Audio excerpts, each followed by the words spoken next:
We got to wrap this up soon. I got a message. I never got this message from CleanFeed before. The browser is holding a lot of recorded audio. It says, if necessary, save your recording at a convenient time, close it, and begin a new one. CleanFeed's like, you've eaten too much, sir. We're cutting you off.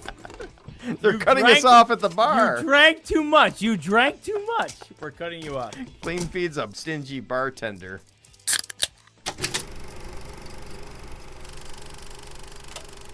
Welcome back to the Silver Screen Happy Hour. I'm Chris Wiegand, along with my brother Jerome. I'm still alive. So, Stranger Than Wildcat. Episode 1, we covered the movie Wildcat, starring Maya Hawke and directed by her dad, Ethan Hawke. Okay, so for those of you just joining us for this episode, we really want you to go back and listen to the Wildcat episode. It is long. It's longer than usual, only because we have a third person on, our first time having a guest. Chris's wife, my sister-in-law, Jessie. We knew that she would have a lot of, interesting takes and perspective on the film. It's an important film. We both agree. All three of us agree that we loved it, and we hope it gets some recognition at the Oscars. But now we're on to part 2, and Jessie couldn't hang. She's in bed now. This is what we do. We retire people. We put them to bed. Well, and we started off, the drinks that we started off with, I got me a nice fifth of Writer's Tears Irish whiskey, a triple distilled Irish whiskey. It's delicious. I've never had this before, and it's a new favorite. I really like this whiskey. And Jessie was helping me drink some of this bottle while we were recording that first episode. I might have another little swig, but I've switched to some Sam Adams Oktoberfest. Oh, my brother can't hear me. Oh, he's got his headphones on now. I switched over to some Sam Adams Oktoberfest. It's a little bit lighter, so hopefully it'll get me through this next episode. In perfect drinking fashion, halfway through the episode, I went to my lightsabers. But you know what? Since we're starting a new episode, I'm going to bring out shots. A glass of the Blantons that I had during the John Wick episode. But anyway, all right, so what are we here to talk about? I almost forgot. Stranger Than Fiction, 2006. All right, here's the specs. 2006, directed by Mark Forrester of World War Z, Monsters Ball, and Finding Neverland fame. Written by Zach Helm, who I believe is a 100% Blake Snyder fan, because the beats in this movie are spot on, man. Almost to the minute. Running time of 1 hour and 53 minutes and a budget of $30 million. It was released November 10th, 2006, and went on to make about $53 million worldwide. Good for about 102nd place on the worldwide list for 2006, but that's no fault of its own. A lot of big movies came out that year. It did finish behind She's the Man and Invincible, but ahead of Last King of Scotland and We Are Marshall. So it was right there in that sweet spot. Just for fun, top grossing film of 2006. Take a guess. I have no idea. See, no. I had little kids. I don't remember two of For future podcasts, you should look this shit up. It's because I'm going to hit you with these questions. All right. The number one movie of 2006 worldwide was Pirates of the Caribbean, Dead Man's Chest, which was the sequel to the 2003 hit. I'll buy that. And that movie made $1.066 billion with a B. Damn. Not bad for a sequel. Yeah, tell me about it. Stranger Than Fiction had 0 Oscar nominations, but it did score Will Ferrell a Best Actor, Musical or Comedy nomination at the Golden Globes. Guess who he lost to? Who? If you didn't get the box office, you're not going to get this one. He lost to Sacha Baron Cohen for Borat. Oh, yeah. Which is, I can see that. Borat was a huge movie that year. Right. And that was sort of like Cohen, even though Cohen had done the Ali G show, Borat was really his coming out party for Hollywood. Like, I can see him winning for that. All right, so it stars Will Ferrell as Harold Crick, Maggie Gyllenhaal as Anna Pascal, Emma Thompson as Karen Eiffel, Dustin Hoffman as Professor Jules Hilbert, Queen Latifah as Penny Escher, and Tony Hale as Dave. Again, I know that if you've listened to our episodes, you know why I do this. The reason why I give the cast list, including their full character names, is usually on the show I talk about them as characters. So instead of saying, oh, that's when he bumped into Dustin Hoffman, you know what I mean? I'll say the character's name so everyone knows. It's kind of like we treat it like a play. You know how the plays characters are introduced? All right. When was the first time you saw this movie, and what did you think? Honestly, I don't remember the first time I've seen it, and I realized watching it this time, I've never seen it all the way through. So Really? I think I started watching it probably maybe 3 or 4 times, and fell asleep. And this has been an ongoing thing we've talked about on this show where, I mean, for so many years I was, working ridiculous hours, getting up at 3:30 in the morning, raising a family. And I just couldn't stay up when we put a video on, so I'd watch the first 20 minutes and I'd be out. So, and I think that's what happened with this movie, because I realized after watching this last week that I'd never finished this movie until last week. So That is interesting. yeah. My first time seeing this movie, about a week ago. I never had seen this movie. I don't know. It's like what did we talk about? That one Scorsese movie, Hugo? Mm-hmm. It was like, it's just one of those movies that actually, Hugo, I don't know how I missed that. It just sort of slipped right through me. But this movie, I remember it existing. I knew it existed. But somehow I just never got around to seeing it. I think it was at that time in 2006 where Will Ferrell was at the height of his comedies. So I remember when this movie came out, people were like, oh my God, it's not a comedy. He's really doing drama this time. And I think I was just like, Yeah, you liked his comedy. yeah, I was like, I'll wait. And then I never got around to it. I'm so happy that we decided to do it for the podcast, though, because in the last week I've seen it twice now. And I fucking love this movie. Yeah, it's a good movie. I love it. I thought it's so fun. Go ahead. Take a pause here. Can you turn your fan off? Oh, shit. God damn it. I'm sorry, audience. All right. Log line. Log me. IRS auditor Harold Crick suddenly finds his mundane Chicago life to be the subject of narration only he can hear. Narration that begins to affect his entire existence, from his work to his love life to his death. Okay, so thoughts on the log line? I would cut that whole second sentence. And again, I know that the filmmakers don't do this. This is an IMDb thing.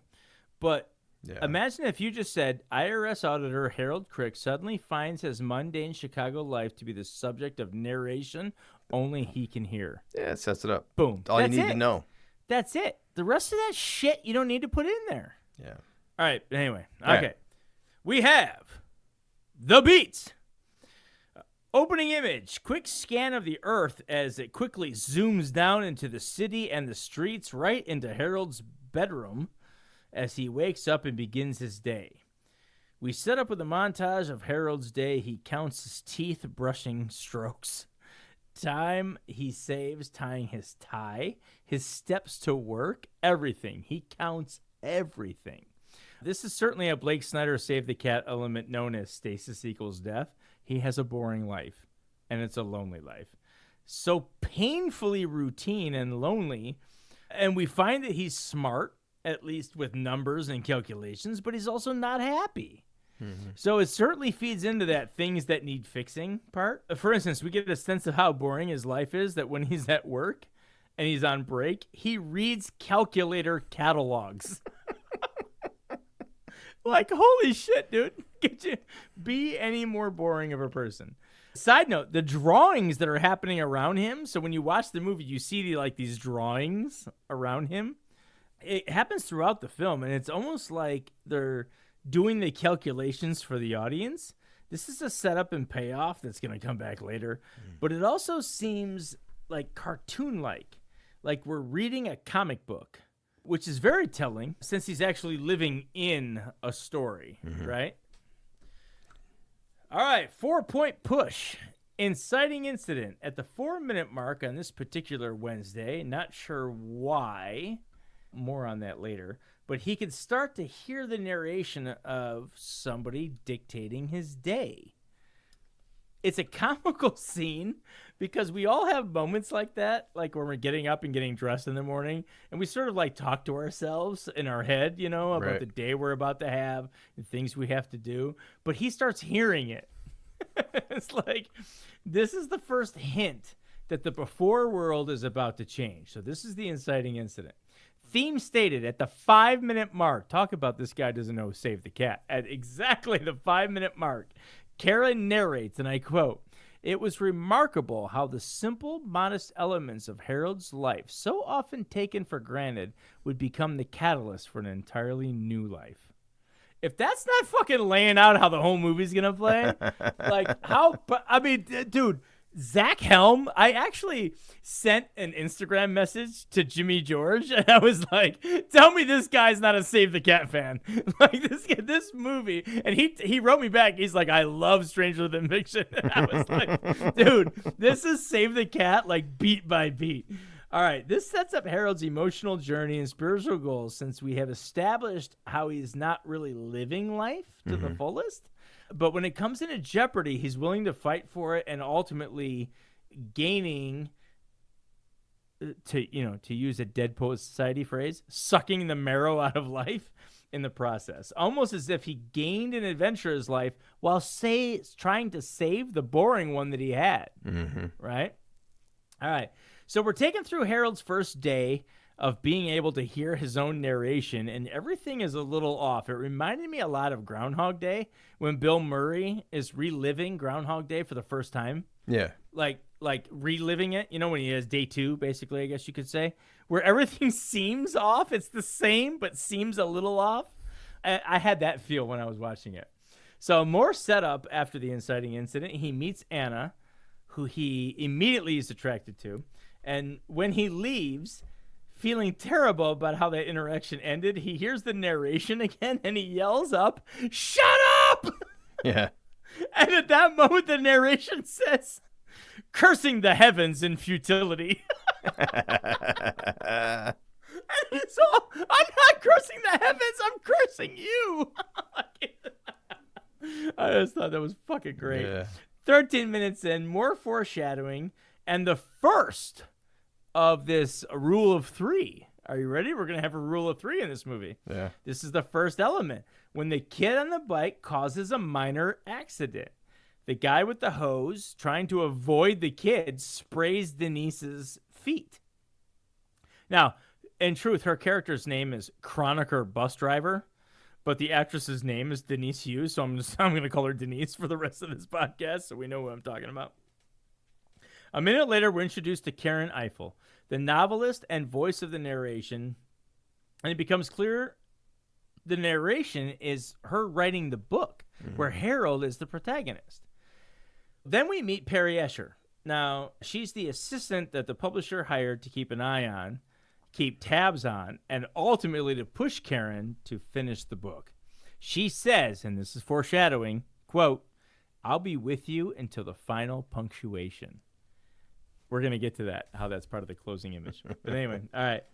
And talk about foreshadowing. This movie is loaded with it. At the 16-minute mark, Karen explains what it's like for someone who has just jumped to their death. She says that they are serene. She says that the impact of hitting the ground is not what kills them. She says they're serene and happy. This is going to pay off at the end. If you know how it ends, right? All right, so back to Harold at work. He goes to see the human resources psychiatrist, Dr. Cayley, who suggests, by the way, Tom Hulse. I love fucking Tom Hulse in this scene. He's so fucking funny. Who suggests he takes a vacation. There's a fun moment here as Cayley is talking to him. At one point, the clouds that are painted on the wall behind him, I don't know if you noticed, they start to move. They're moving with the wind. Yeah, you go back and watch it again. Catalyst, 21 minutes in. On the street corner, Harold hears Karen's narration saying that the little moments of his life will lead to his death. The old world is certainly in jeopardy now, and it sets Harold into a panic.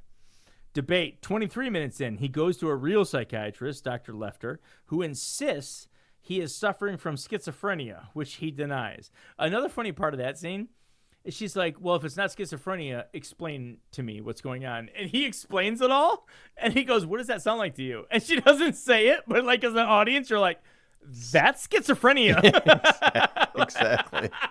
She actually does say it a couple of times. She's like, that's schizophrenia. Anyway, he denies it. So he says, another funny part I like about it, when he's explaining the narration, he goes, and this is a quote, "It's my thoughts, only smarter and with better vocabulary." That's funny. Like he's acknowledging Karen is a much better writer than he is. Yeah. Break into 2. 24 minutes in, at the request of the psychiatrist, he goes to see Professor Jules Hilbert, played by Dustin Hoffman, and gets him to want to invest time in this phenomenon only after he hears Harold say the narrator used the phrase, "little did he know," which is funny because it seemed to really piss him off. Like he only wanted to take on this case because he heard that. Like that's one of his things that his students say, and he hates it. This is ironic because he doesn't know yet that it's Karen Eiffel that's the narrator. Right. And he's a big fan of Karen Eiffel. Mm-hmm.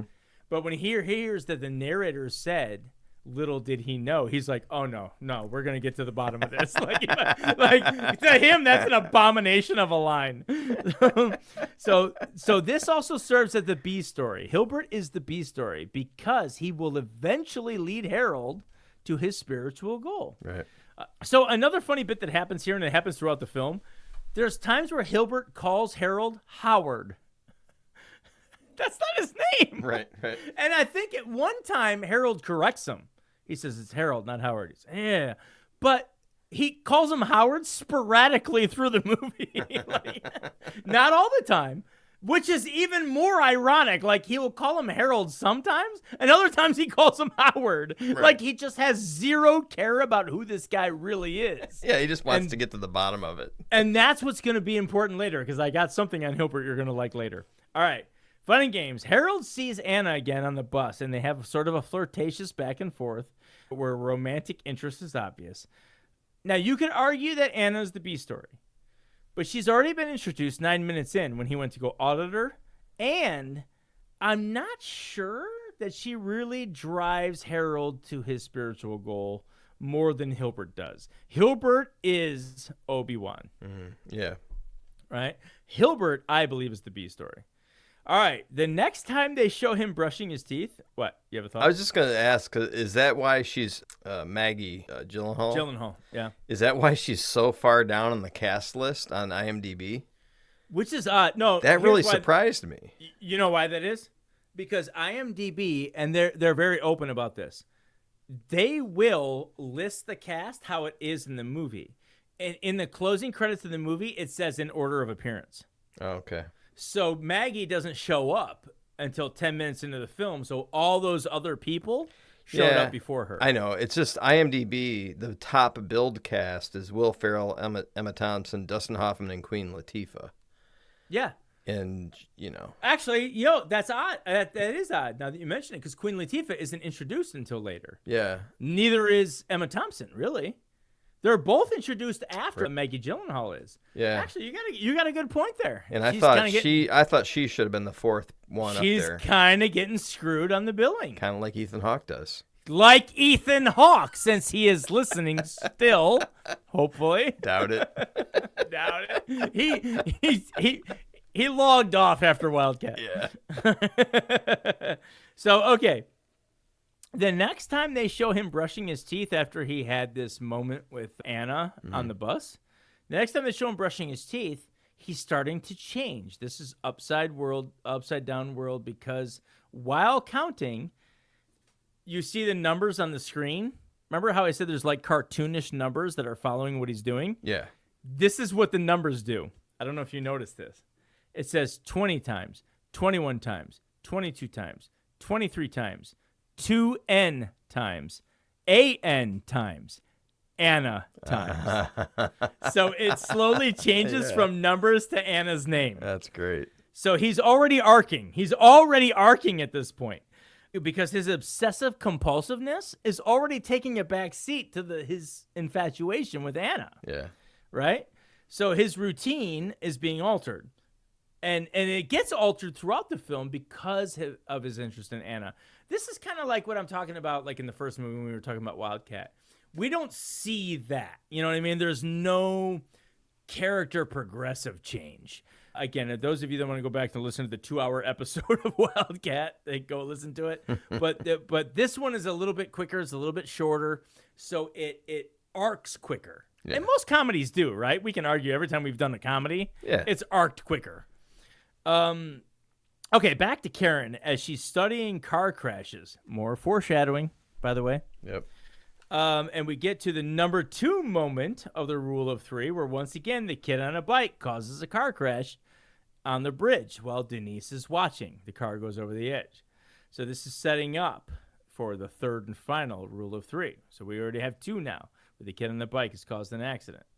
All right, more fun and games. Harold is trying to he's trying to dictate and control what's going on in his life by developing his relationship with Anna at the same time as investigating his world possibilities with Hilbert. At one point during a Q&A session with Hilbert, Harold says his favorite word is integer, which is interesting because by definition, it's a number that is not a fraction, a complete thing in itself, a whole number, which Harold is not right now, right? At this and all this until his apartment is trashed by construction workers. That was crazy. Talk about a curveball. I literally jumped out of my seat and going, holy shit! Midpoint scene. After he has to stay in his friend Dave's apartment because he has no livable apartment now. Yeah. Dave tells him about his space camp story, right? And he says, you're never too old for space camp. What's funny is he calls him dude a lot. It's like, dude, you're never too old for space camp, dude. Yeah. It almost sounded like Big Lebowski. Yeah. At the 56-minute mark of the midpoint, and inspired by the space camp story, Harold decides he's going to buy a guitar. This is a false victory because despite having Hilbert's advice and attempting to just carry on with his life, he knows he's not done yet. Well, he doesn't know yet, but we know he's not done yet, so it's a false victory. Bad guys closing in. At the hospital ward, Karen and Peggy are still trying to look into ways to kill Harold. She has this great exchange with an orderly where she says, all these people here, they're going to make it. Where are the people that aren't going to make it? Because she wants to see the people that are going to die. Right. I was laughing out loud during that scene. I was too. I'm going to tell you why in a minute. And the orderly says, I'm paraphrasing here, but the orderly's like, do you have a condition that you're suffering from? And she says, writer's block. I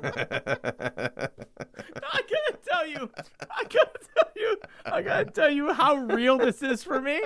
That when this happened, I had to pause it because this was years ago. This was before I met V. This is before I got married. I was single, living in LA, and I was writing a screenplay that had to deal with some sort of like final send off for kindergartners. Like in the movie, like somebody's kid was like graduating kindergarten. And I was like, do they have graduation for kindergartners? Do they have like a final day where all the parents show up? Because this is an event that I was going to write in the script as like a scene where like the people that, the main people of the movie were going to get together. And I was like, I don't know. So I researched local kindergarten teachers and I email one of them and I'm like so in hindsight, what a creep. In the Me Too Time's Up era, in hindsight, this wasn't very smart. But I emailed a kindergarten teacher, and I'm like, so what do you do for your kids on the last day? Like, is there a graduation? Is there like a ceremony? Because like, who the hell is this? I want to go to one, and this is probably like, what the fuck? As a surprise to no one. Yeah, but listen. She never responded. If she's a kindergarten teacher in L.A., she gets like 5 of those a month. Oh, my God. So she never responded. And it didn't occur to me later, like, that probably sounded weird. I probably shouldn't have worded it like that. But what I thought of was that scene from The Office where, like, Michael Scott wants to open up an online dating thing, but he wants women to know that he wants a family. Yeah. So his screen name is Little Kid Lover.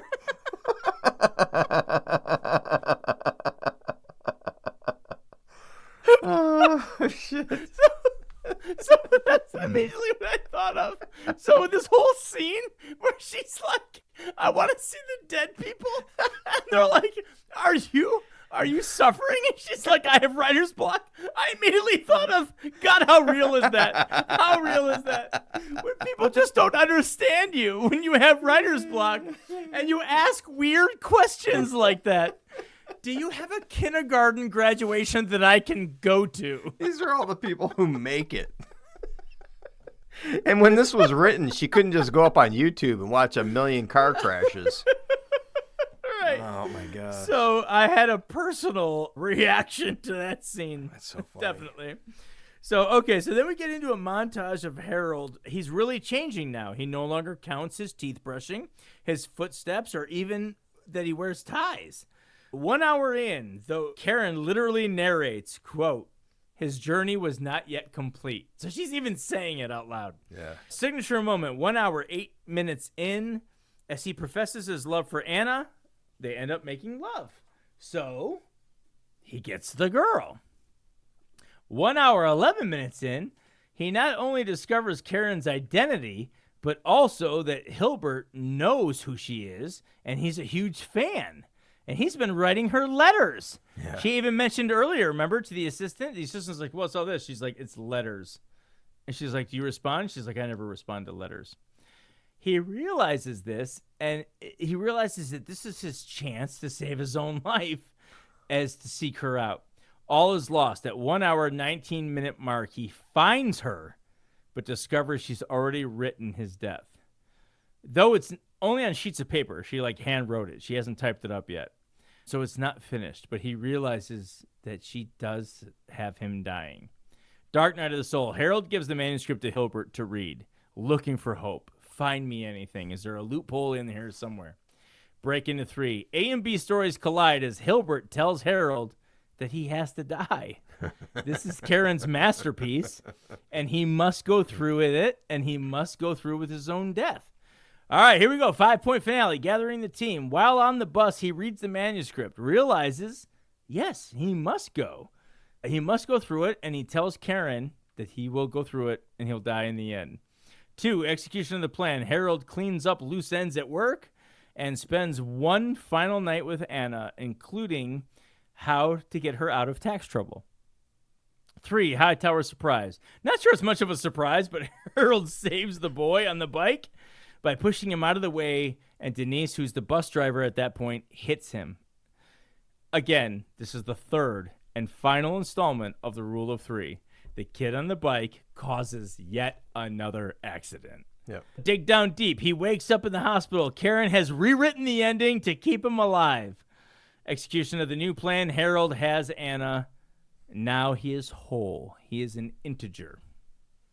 Side notes on the goals. So you see the major difference between the two films, right? What I was talking about, the protagonists, at least in their arcs. Yeah. Right. Absolutely. This one is totally a Save the Cat arc, right? Yeah. I feel Flannery's probably a flat arc at the time. Not that that's bad, but it's just the style of writing. And Harold is a total character arc. He's clearly different at the end than he was at the beginning. And aside from Anna, look how different he views life. You know, he doesn't count shit anymore. Mm-hmm. You know what I mean? He doesn't like save time tying his tie. You know what I mean? Like, he's a completely different person. Yeah. I like how at the end of the movie, though, Dustin Hoffman, Professor Hilbert, he's upset with her for changing it. Wait. I left that out for a reason. Okay. I left that out for a reason. Okay. All right. Now, unlike Wildcat, where I had some minor criticisms, I have some major criticisms here. Story issues. The opening setup makes you believe that the watch will be more significant than it actually is. Right. Karen even says in narration, the watch changed everything. That's a quote. What did the watch do? The watch doesn't change shit. She says the watch changes everything. His life is affected because he can hear her, the narrator. It's got nothing to do with the fucking watch. The watch does its job of, like, letting him know when his break is up, right?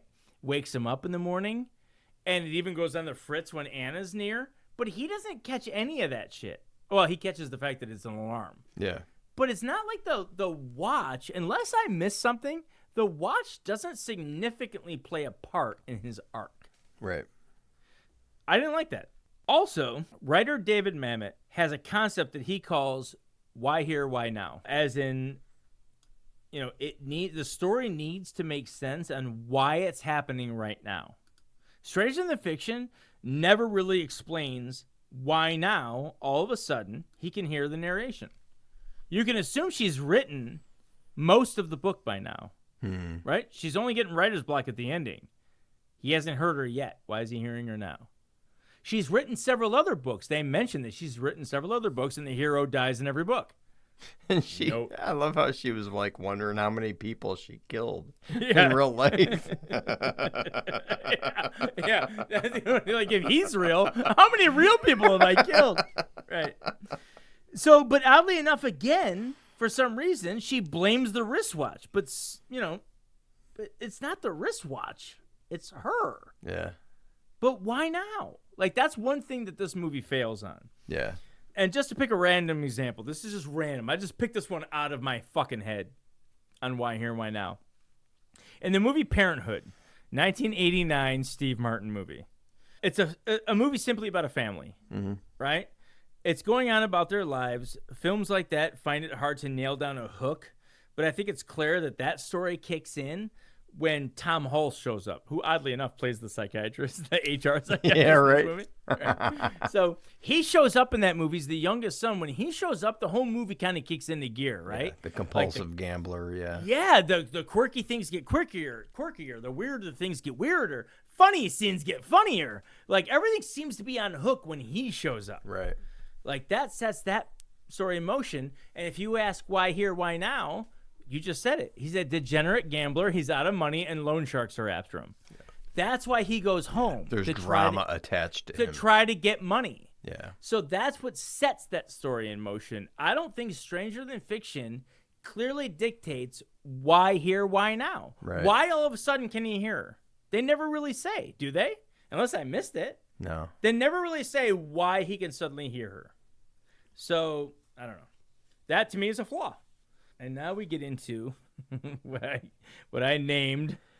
I was just going to say, it's kind of like it could have been something simple, like in Liar, Liar, the kid's birthday, he wishes that his dad can't tell a lie. That's the why here, why now. Perfect example of why here, why now. Why is it happening now? Because this kid wished it. Yeah. On his birthday. Yeah. That's why. So for all you beginning writers. And it's magic. You don't have to explain it. It's magic. For all you beginning writers out there, if you're looking for why your hook happens, make sure you have a solid why here, why now. Okay, so now perhaps the biggest plot issue I have with this entire film. So once we're in Act 2, and Harold has gone to the psychiatrist about the narration, he's gone to Hilbert about the narration, he's now on a mission to stop or solve the narration problem, right? Why doesn't Karen know this? She's writing the story. Yeah. Right? After all, I mean, if she's dictating his thoughts, laying out his motivations and directions, wouldn't she know? Part of the plot is he can hear it. Yeah. The plot is that he can hear her. So if she knows this, isn't she writing his actions that are rooted in seeking her out? Like, that's the part that I'm like, wait a second. Whoa, back up. So, okay, I'll give you an example. So the scene where he's buying a guitar, he can hear Karen's narration on which guitar he's going to select, right? So did Dave really turn him on to buying a guitar, or did Karen turn him on to buying a guitar? Did he really have those thoughts himself, or did Karen write those thoughts in? Right? So the idea that no matter how much control you think you have, the elements of your life, or in Karen's case, her book, will eventually take on a life of their own and throw the normal mundane existence into turmoil. That's the only explanation I can give, is that she was writing, and when she stopped writing to like go smoke on a fucking ledge somewhere because she's a psychopath, that he was continuing to live the life without her knowing. Yeah. Right? Like, that's the only thing I can think of, was that he continued to go on her own, that he went on his own. Okay. I mean, unless, I guess maybe she wasn't writing his life. She was just observing it and writing it down. Is that how you could look at it? But she was writing a book. So in her mind, he didn't exist yet. She didn't know he existed. I know, but she was observing it in her mind. It's the way writers work, right? I mean, they don't know what they're going to write until they see it. But he was doing it in real life. I know. So, all right. So, and the funny thing is, I thought, okay, so when I first watched Wildcat, I was like, Stranger Than Fiction was not a good pairing. We should have paired it with The Hours, because The Hours seems to be more like Wildcat. And then I watched Stranger with Fiction, and I was like, no, this is a perfect pairing, because you get the sense of, in Wildcat, the stories you're seeing are figments of her imagination. Yeah. Right? They're her writing. Yeah. But in Stranger Than Fiction, you're like, is this a figment of her imagination, or is this really happening? Right. And she's writing it as it happens. So they're actually a better pairing. All right. Religious connotations. Here we go. I think both of these films, obviously, that we talked about today, are deeply rooted in religious aspects. Obviously, Wildcat is kind of on the nose about Catholicism. You know, they don't hide from it. Well, I mean, it's not a fictional story, right, so you're just telling her story. Right, it's part of the story. It's part of who it is. But I have a test for you. I'm going to ask a spiritual question about Stranger Than Fiction. Okay. Okay, you ready? Yeah. Is Karen God and Hilbert is the devil? Hilbert, the psychiatrist. Dustin now Hoffman? Wait. Yes. Now wait. Now listen. Karen is the creator of Harold and his world. He questions her every chance to get through this, and he admits she's infallible, right? He admits that her assessments of his thoughts and his feelings are always accurate. They're right on. With a better vocabulary. He begs for his life when he knows she'll eventually kill him. If Harold represents humanity, Karen is God. And almost a sort of like a wrecked one, because she admits, like you said, how many heroes have I killed before? Yeah. How many people have I killed before? Right? She has a hard time dealing with Harold as humanity. Now wait, it gets better. Hilbert, if he is truly the devil, on the other hand, he's jealous of Karen. He's jealous of her success. Wait, he writes her all the time. She never responds. Right? That bothers him. He feels less than because of it. He's seeking her attention and approval. When Karen reveals at the end that she wants to save Harold, Hilbert is against it. He questions her. That's good. I mean, let me stop you right there. So, wait. It's a good comparison just because, I mean, the story of Satan, he's a fallen angel. He wants to be God. Right. So, and I put it, remember, if Harold represents humanity, Hilbert's questioning her, saying, why do you want to save him? In a sense, he's saying, why do you want to save these people? Right? If Harold represents humanity. He relishes in her creation's suffering, and he's disappointed when Harold does not. Yeah. So in a sort of like otherworldly religious view, since we talked about Wildcat already, God in this film, and Hilbert is the devil, and Harold represents humanity. Yeah, it's a good take. Right? You think. It makes even more sense after drinking a bunch of whiskey and a few beers. Oh, dude. No, I was drunk when I finished this movie, and when I watched the end of it, and that scene came up where he was obviously disappointed. Yeah. I remember thinking, I was like, dude, Hilbert's the devil. And then it all started to make sense. Yeah. Then I was like, wait a minute. If Hilbert's the devil, then Karen is God. And I was like, oh my God, because she's the creator. Yeah. She's writing this. And then it hit me. I was like, wait a minute. Harold is humans. He's humanity. And it all made sense at that point. I was like, oh my God, I get it now. The whole movie's a metaphor. I get it. It's a metaphor for religion. Or at least for spiritualism, God versus the devil, good versus evil. And if you know, like you said, if you read enough about Satan, you understand that the devil's purpose is that he's more than not just jilted. He feels jilted by God. Yeah. Right? Like he's less than. He wants to be equal to. So Hilbert's jealousy, like when you really read into it, you're like, oh my God, it's the same thing. It's the same thing. He writes her letters and she never responds. Yeah. And he's pissed off about that. Right? Yeah. So it reminds me of the story in the movie Amadeus, where what's the guy's name that plays Salieri? Salieri. That's how you say it. F. Murray Abraham. Yeah, F. Murray Abraham. he has Again, the most. Amadeus is played by Tom Hulse. Yeah, how many Tom times are we going Hulse to mention him today? That's the law of threes, right? The rule of three. We hit our three with Tom Hulse today. Yeah, right, Amadeus. But I mean, Salieri, he plays the perfect Satan figure in that movie too. Yeah. Where he oh God, there's that one scene where we got to do that movie. We got to do that movie sometime. It's so interesting for all of you film goers out there. Any movie where jealousy is a key component, ask yourself, is the person that's the most jealous, are they Satan in the movie? Are they representing Satan? Well, and if they are... And there's a reason why that storyline works in so many movies. It's the oldest story. It's the oldest story, yes. Yeah, think absolutely. about it, you know? So, yeah, cool. So, ask yourself, the next time you see a movie where somebody's insanely jealous, number one, ask yourself, are they the devil? Number two, if they are, who's God? Yeah. Who's God in the movie? It hit me like a ton of bricks when I was like, Karen is God. She's the creator. Yeah. I don't know, man. Albeit I was drunk at the time. But still, I'm drunk now, so I have no problem retelling it.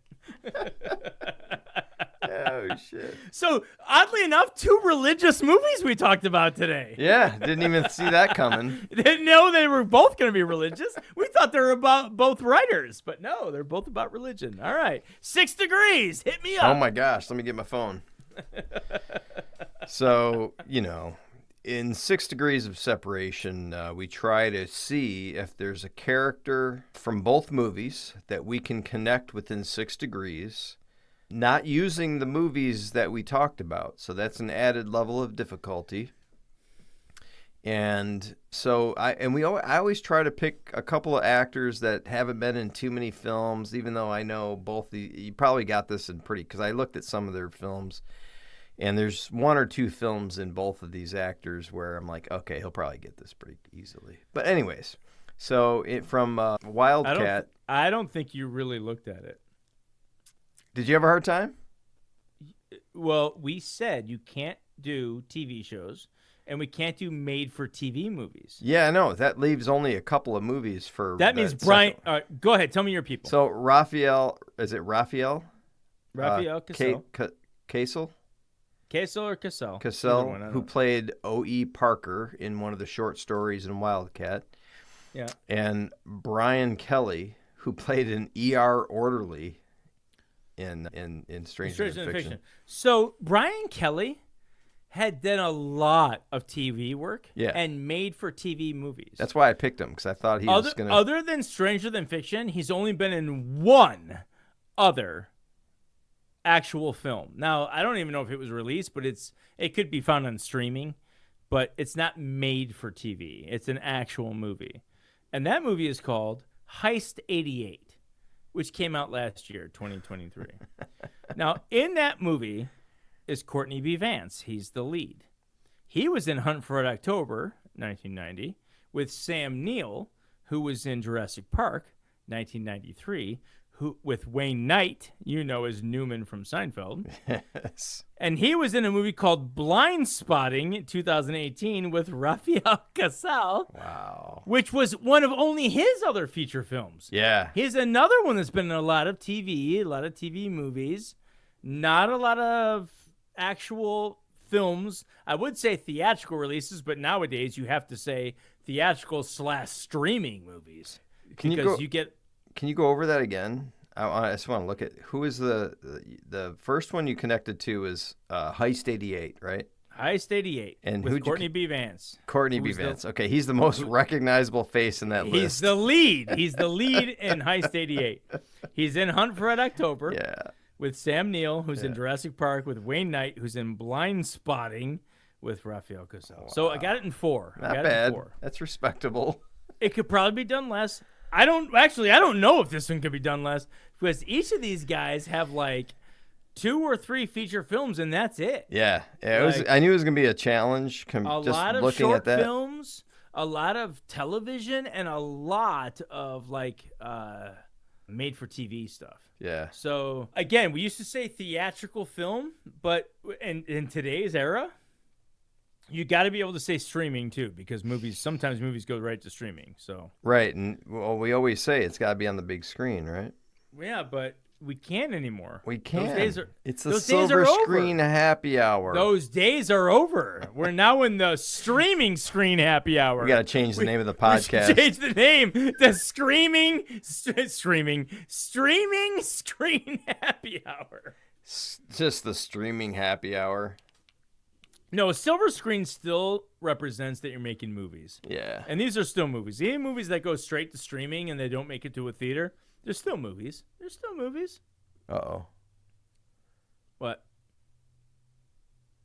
Hold on. Do you have breaking news? No, we got to wrap this up soon. I got a message. I never got this message from Clean Feed before. The browser is holding a lot of recorded audio.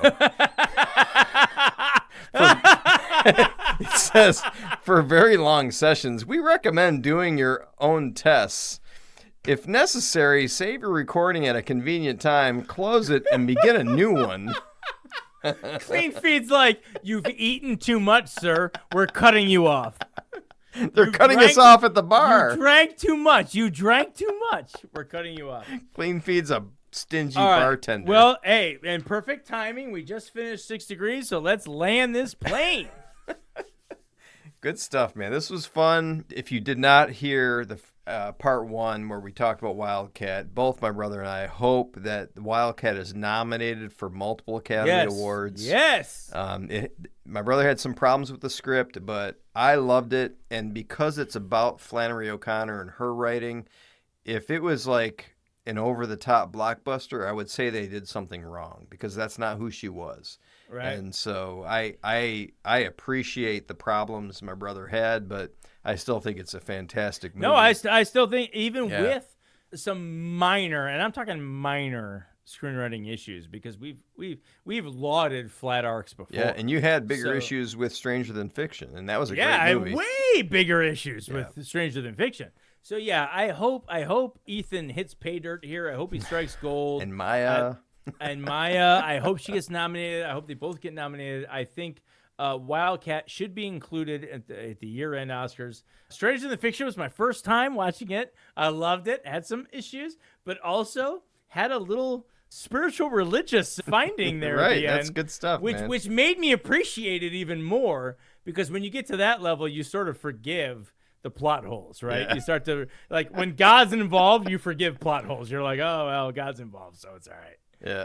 Well, I don't think we even have time for shout-outs, so let's land the plane. I have no shout-outs other than thank you to your wife, Jessie, who joined us on the first episode, the Wildcat episode. Thank you, Jessie. All right, keep drinking and keep watching. Go support your local cinema. Well, if you're looking at your podcast player, you're probably asking yourself, why did they just sign off? There's several minutes left.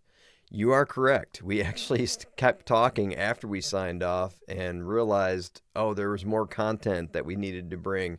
So stay tuned for some bonus content. And we already know that if you've listened this long, you are a super fan, and we thank you for that. Please share this podcast with a friend and enjoy the rest of the show.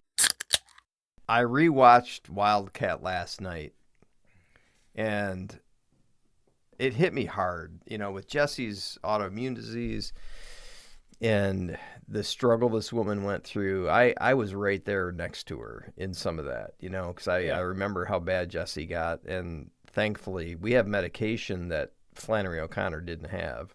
Yeah. But man, when that scene with Liam Neeson. Dude, that's the scene of the movie. Maya Hawke's performance in that scene. It's the scene of the movie. Oh, it just ripped my heart out. And I was sitting there, and like Jesse was making fun of me, but I'm serious. I just had freaking tears coming down my face because I could feel it. I could feel it. And Liam Neeson's portrayal of the pastoral priest was perfect, man. He was he was just so good. So here's the funny part. So Wildcat, I didn't cry once. I was in it, I was totally invested. I'm totally involved, but it never brought me to tears. But Stranger Than Fiction, oddly enough, when he goes to her on the street and gives her the script and says, "I'll do it." Oh yeah, I'll go through it, dude. I was like, at that was powerful too. Yeah. At that point, I'm fucked up. I was already been drinking, but when that happened, I was like, God damn it, man! Like Will Smith is gonna die. Will Ferrell. Freudian slip. But no, when he acknowledges. I need to. And remember that he reads the script after Hilbert does. Yeah. So Hilbert reads it and says, "You have to die. This is her masterpiece." And he's like, "No, I don't want to die." But then when he reads it, and he goes to give it to her on the street, and she's already fucked up. She's not even sure if she wants to do this. Right. But when he gives it to her and says, "Yeah, I'll do it. I'll do it." I was like, dude. It was powerful. It was powerful. And the fact that he actually went through with it, not knowing she was going to change it. Right. He was he freaking did it. If that's my purpose in life, I will go out saving someone's life. That's, it's almost biblical, right? Because I should have said this in the podcast. Yeah, and we didn't mention it. Well, maybe I'll add this in as a bonus because I'm still recording. I said to Jesse at the end of that movie, if they wouldn't have added the end where she changed the script, this could have been a Flannery O'Connor story. Yes. Where if he would have just died. But ultimately, what is John 3:16? Yeah, for God so loved the world, right? Greater love no man has than to give of his life for another human being, right? How biblical does that end up being where he gives her the script and says, "Okay, I'll do it," not knowing she's going to rewrite the ending? He does it. He does it to save a life. He does it to save a kid's life. So you know what you could say? It's an imperfect comparison, but instead of humanity, he represents Jesus, who in the biblical story, I got you. Jesus represented humanity. Sacrificing himself. Because he was the second Adam. And he was sacrificing himself for humanity. The first Adam was imperfect and sinned. Jesus represented this humanity as the second Adam. And the devil was pissed off that he did all that. Right? Yeah. You should add all this on the end. You should say, "Hey, we have a bonus show. We have a bonus add-on where my brother and I were still drinking and we decided to talking religion." Yeah, seriously, that's a better point. Yeah. It's not that he represents humanity; he represents Jesus, who gave himself up. He sacrificed himself for humanity. Yeah, and that's what pissed the devil off the most. Crazy, dude. Who knew that this episode would be all religion? And that's where we actually did land the plane on this episode. Thanks again for listening. You can look us up on Facebook, Instagram, and X. And we'd love to hear from you. Reach out to us on one of those platforms.